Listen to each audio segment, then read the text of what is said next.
Welcome back to Campfire Stories, presented by the Malden Public Library. I hope your summer is going well. I know it's been a bit stormy, and that can feel pretty limiting. But rainy summer days are the perfect time to curl up with a good book, poem, magazine, or article that you've been meaning to read all summer long. And once you've caught up on all that reading you've been meaning to do, you can submit your reading hours and minutes to our Community Reading Challenge. Our goal is 500,000 minutes read by the end of August. If you've signed up for our reading program online, you can submit through our Beanstack app. Or you can come into the library and submit them anonymously via our Malden 500,000 Dropbox. Our goal this year is to remind everyone that all reading counts. And so anytime you spend reading makes a difference. So submit those minutes. You can also call or visit the library for more summer reading info, or to find out what fun things we have going on with our Tales and Tales programming.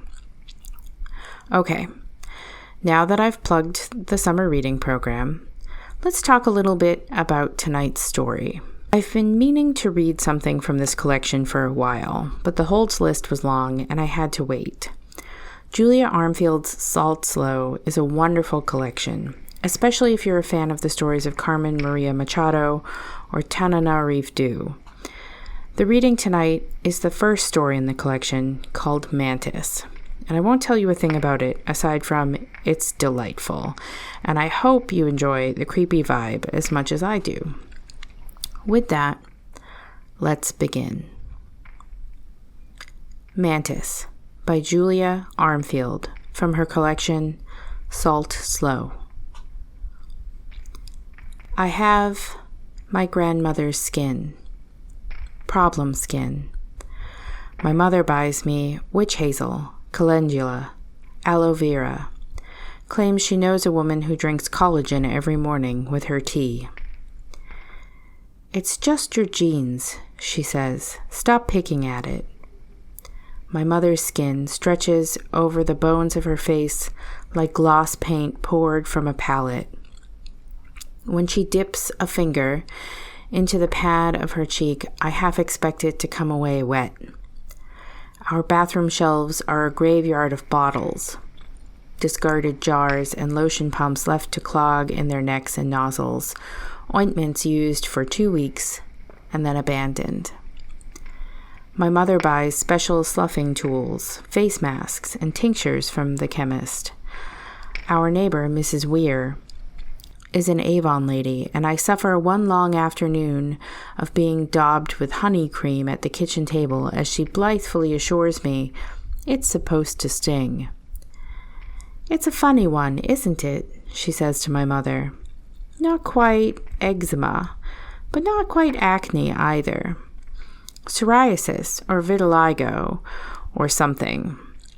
Sort of like when my Jonathan had that reaction to the mules at Il Mare and had to have his stomach pumped. Or hell, what's that syndrome with the bits that go black? It's hereditary, my mother says, assessing her reflection in Mrs. Weir's makeup mirror after applying a different color shadow to each eyelid. Difficult puberties. What am I thinking of? Mrs. Weir burbles on, twisting the cap on a tube of cream like the wringing of a neck. The poor people you see in the movies with the skin, you know. The ones with the bells. You're thinking of leprosy, I say, and I reach for a pot of shimmer. Mrs. Weir snatches it away. Not that one, sweets. That's not your color. You know what I do have is a lovely piece of kit that's technically meant for stretch marks, but it might do as a cover for you. Look here. The burn victims love this one, see? In the event, my mother buys herself 2 shades of eyeshadow and spends the evening doing my makeup. I sit still as she mirages me a pair of cheekbones, streaks dark gel across my temples, crimson stains on my lips. Her porcelain concealer comes out velvety on her fingertips, and she applies it to my cheeks in slices, rubbing circles through the surface as it blends. My skin peels into the bristles of her makeup brush, and I wind up like baby Jane beneath the powder. A smoothing of white paste over something sickly, a crusting in the corners of my mouth. Mrs. Weir's husband isn't allergic to shellfish, my mother says later in confiding tones, filling my sparse eyebrows with softened pencil. Allergic to chattering old hags is more like it. Allergic to bad company. She holds the pencil up, triumphant. There we go. Red carpet ready. I shift my head to glance into her compact mirror and scatter a confetti of myself across the floor. At Catholic school, they teach us to pray, smack the backs of our legs with wooden rulers to stop us sitting on our heels. We wear beige tights and woolen skirts in 4 shades of house plaid, tie our hair in plaits, and speak in indoor voices. In the mornings after matins, we sit together on the sweating radiators, drinking canteen coffee from polystyrene cups and waiting for class to start. I am known as the mummy because of my surgical gloves and the rings around my eyes and nostrils. But the taunt is a toothless one and predominantly affectionate. As Catholic girls, we are all a little awkward. The kind of girls grown slack and strange from too much inactivity and not enough contact with boys. My skin, for all its recent ugliness, is just one manifestation of this mutual glitch. We are all of us peculiar, frizzy-haired and sweaty in our woolen blazers, smelling thickly of the things girls come to smell of when they are removed from the company of men. In the spaces between mass and classes, we talk long, indulgent circles of self-hatred. It is girl language, a cozy bonding rite. We are all convinced we are too fat, too short, too ugly, competing for each title with Olympic fervor, every grievance made to top what came before. I can't believe I ate so many potatoes at lunchtime. They should just wire my jaw shut. Just tie my arms to my sides. You're insane. You weigh like nothing. It's me who needs the gastric band. Just shut up, both of you. You're both gorgeous. My pores are enormous, like freakishly enormous. My skin is like the surface of the moon. Not as bad as mine. I have so many blackheads, I'm amazed no one's carted me off to the plague doctor. You'll laugh, but I hate my toes. Mine are worse. I swear some days I think they're webbed. Not as bad as my hair, or mine either. We lap up this pummeling talk. It's vicious competition, come to love each other for all that we can find to hate. In this way, my skin becomes a kind of bargaining chip. The shreds that sting beneath my sweater a constant point I have to play. Well, at least you don't shed the way I do. It's a winning card, one that can't be trumped. They nod at me, defer to my advantage. I dream in sheddings, spend my nights sunk deep beneath seas of teeth and fingernails. The suffocation of skins cast off and left unbodied. A constant grasping and losing, a catching hold of things that turn to water in my hands. My mattress is wrapped in rubber sheeting, a guard against bed sores and infection. And my sleep takes on something of this slippery quality. In the mornings, my mother checks me over with a swab of antiseptic, tweezes moltings for my shoulders with a minimal degree of fuss. You've been scratching, she will tell me sometimes, smoothing royal jelly over the blades of my back. Not on purpose, I will answer and allow her to bind my hands as usual. This mummification, as much a guard against temptation as it is protection for my palms. At school, we watch videos about our changing bodies, censored health and safety movies from the 70s, heavy on abstracted metaphors and light on biology. They play us clips on the overhead projector, jump cuts, and fuzzy diagrams. Charmless male narrators intoning things like urge and menstruation and transitional stage of reproductive growth. We are 14, some of us 15, and we spend our lunchtimes comparing notes on bleedings and kissings and other similar crimes. We eat canteen meatloaf with our mouths wailing open, laugh screeching laughs, end in coughing fits, and spat out hunks of bread. Isolated as we are, we have seen boys, have watched or brushed against them. Stories pass from hand to hand about the friends of brothers and the boys who fix our father's cars, invented trysts, and sucked in smells of petrol deodorant that comes in a silver can.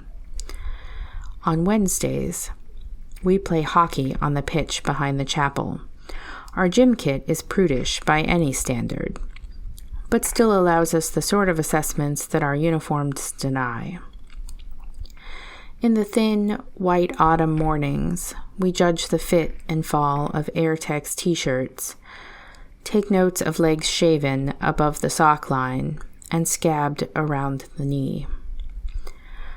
Girls we have known since kindergarten are abruptly alien, deeper voiced and softer boned beneath the surface, foreign objects with their sudden hips and waists. I have a standing letter from my mother and another from my doctor excusing me from games, and so whilst I am still dragged out in the name of good clean air, I'm at least spared the spectacle of gym clothes.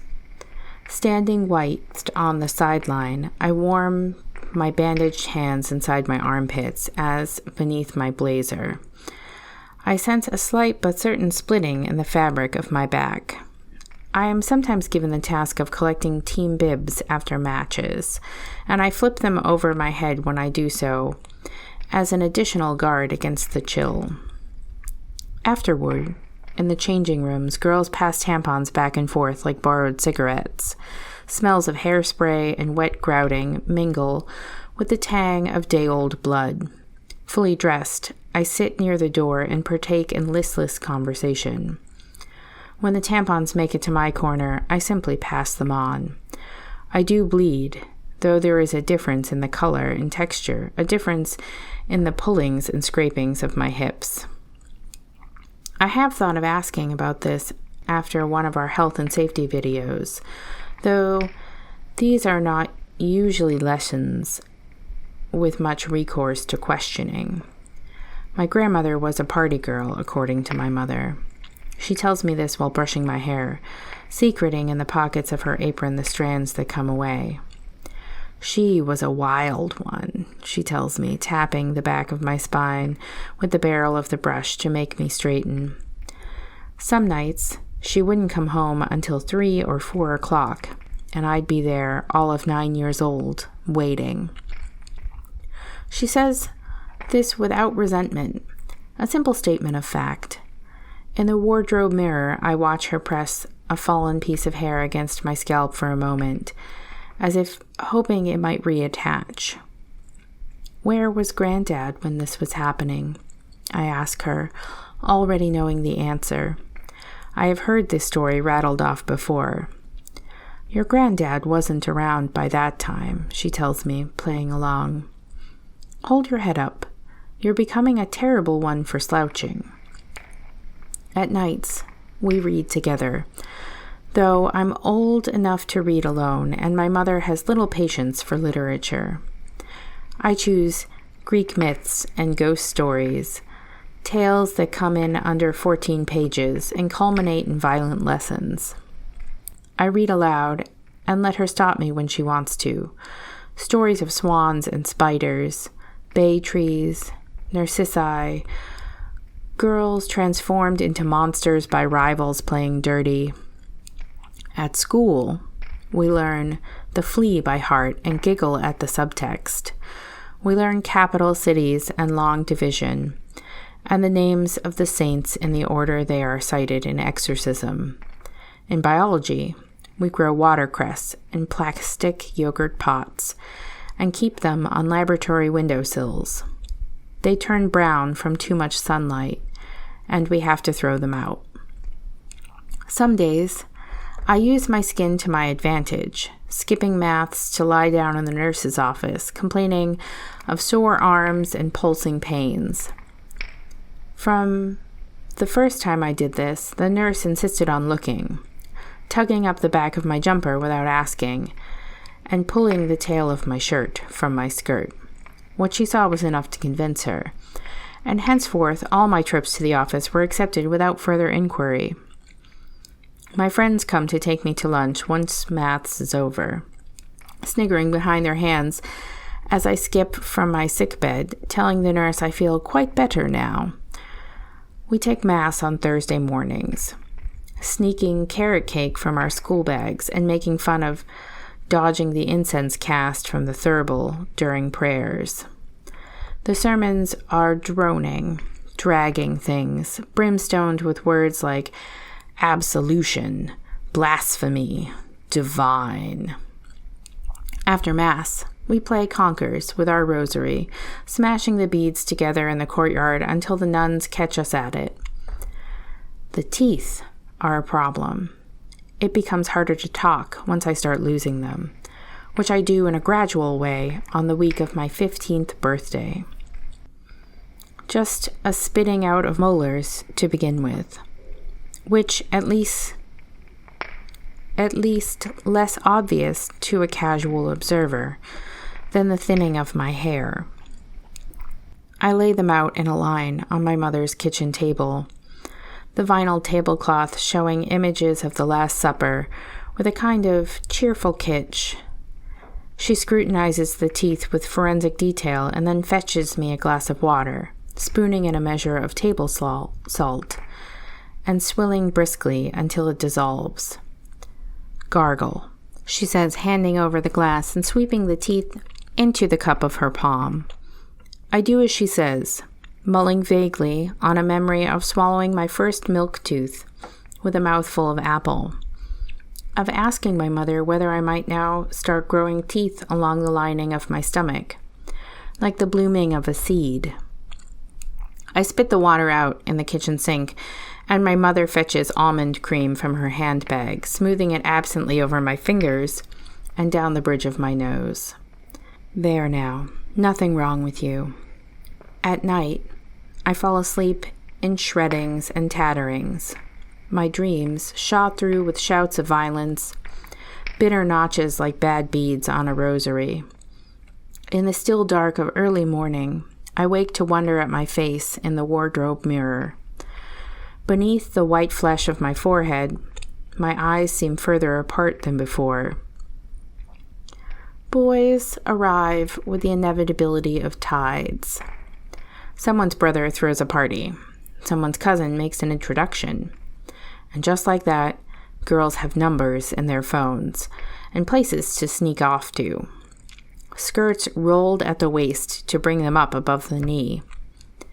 In the weeks before Lent, talk turns insistently to boys, to their circling, simplistic conversation and the 100 meanings to be derived from the way they chew their gum. Our mouths gummed with slabs of cupcake.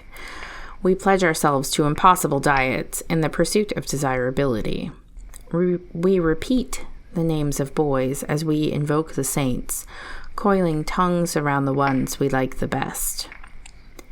If I lose 8 pounds before the party, I think Adam Tate might like me.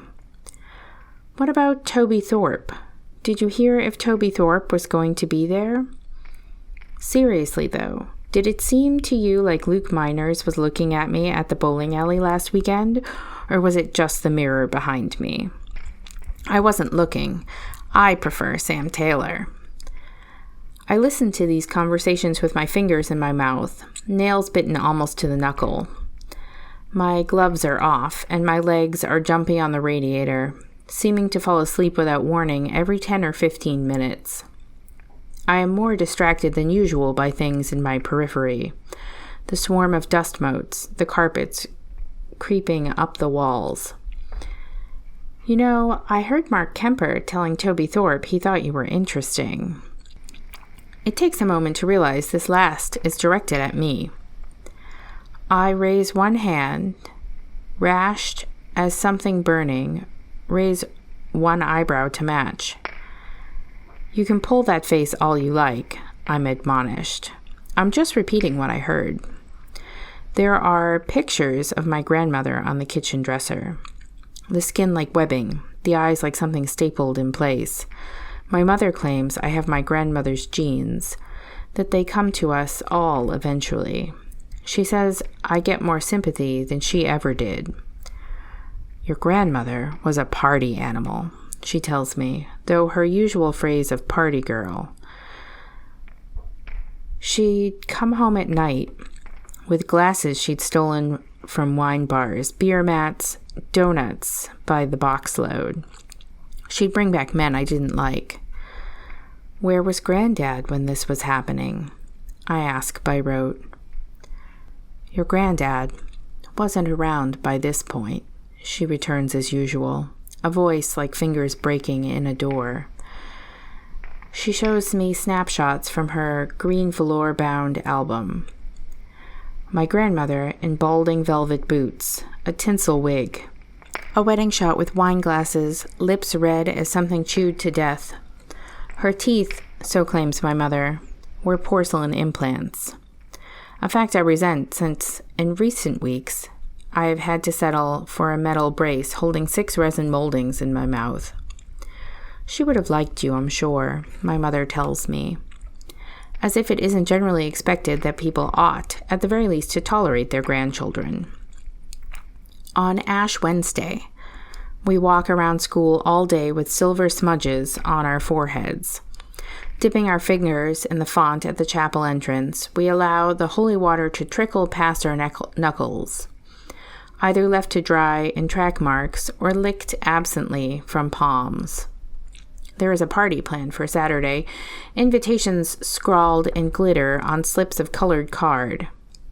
Come to the anti-Lent event. Girls welcome, boys encouraged. In the bathrooms, girls pluck their eyebrows bare and fantasize the weekend's conquests. Hand to God, I haven't eaten since February.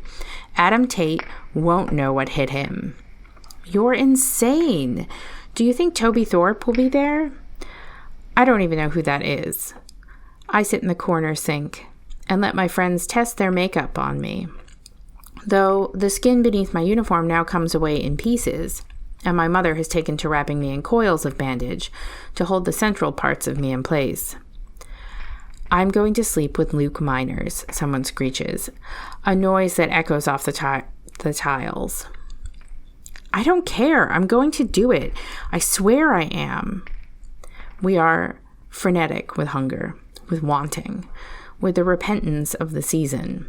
We laugh like hyenas, our heads thrusting forward from our bodies. Before I leave for the party on Saturday, my mother brushes out a wig she has been keeping in the hat box.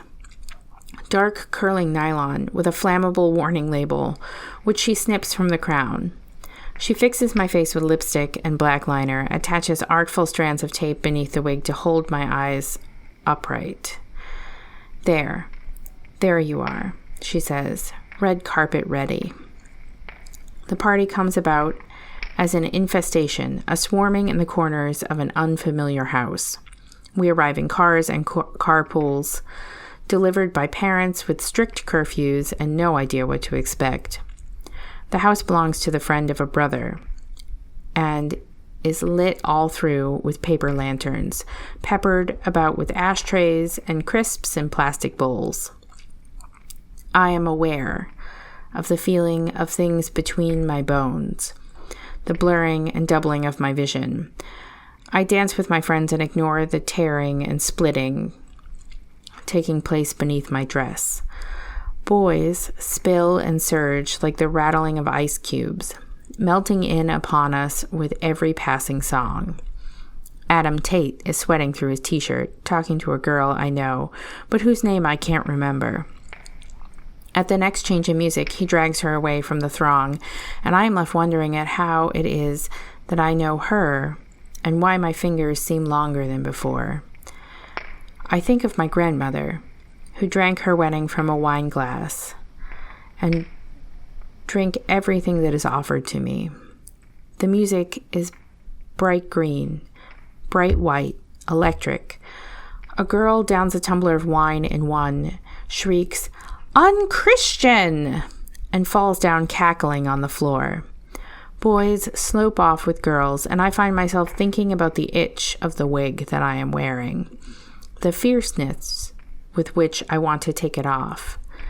My tongue is ripe with something thick and liquid. My vision tripling, quadrupling in dim light. Beside me, a friend is mouthing at me syllables that mean nothing and make me laugh and twitch my arms in a gesture that seems strangely involuntary. "What?" I speak too loudly, and she shakes her head, gesturing over my shoulder to a boy dancing in the corner. "Mark Kemper." "Who?" "Mark Kemper. He told Toby Thorpe he thinks you're interesting." In the kitchen, girls drink beers from paper cups and argue shrilly. Someone has kissed someone else's boyfriend, and a fight is underway.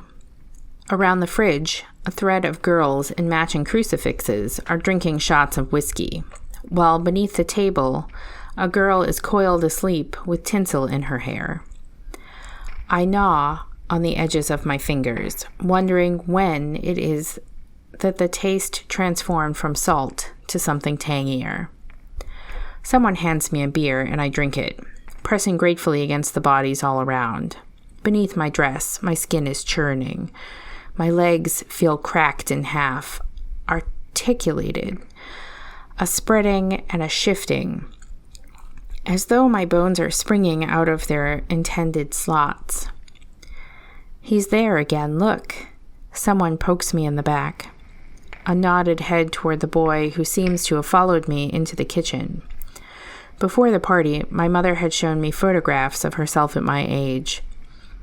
A blinking blade score of a girl, clear-skinned and strangely boyish. "I was more like you than you think," she said, fanning Polaroids like playing cards on the kitchen table. "I was a late bloomer, too. It's a family trait."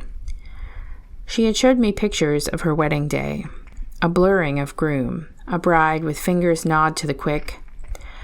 I move from the kitchen, passing doors and hallways and finding my way back to the dancing throng. Girls grab at my arms in greeting, cry out, and pull me in.